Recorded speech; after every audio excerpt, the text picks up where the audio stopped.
জীবনে যতদিন শুক্রবার পাবেন 4টা আমল করতে ভুল করবেন না। আজকে শুক্রবার না, আমি জানি না 4টা আমল করেছেন কিনা বা করছেন কিনা, আপনারা মিলিয়ে নেবেন। যদি 4টা আমল আজকে না করে থাকেন, আজকে থেকে জীবনে যতদিন শুক্রবার পাবেন 4টি আমল করতে ভুল করবেন না। পারবো তো ইনশাআল্লাহ? ইনশাআল্লাহ। 1, দুরূদ পড়া। আমার বিশ্বনবী দুরূদ সম্পর্কে কত অসাধারণ কথা বলেছেন। একজন সাহাবা এসে বললেন, ইলা রাসূলুল্লাহ সাল্লাল্লাহু আলাইহি ওয়াসাল্লাম, ও নবী, আমি যদি আপনার প্রতি দিনের 1/3 ধরে দুরূদ শরীফ পড়ি আমি কি নিয়ামত পাবো?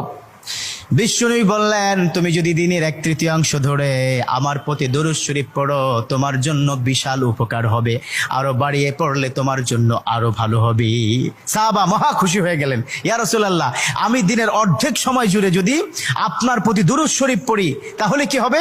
বিশ্বনবী বললেন, এটা বিশাল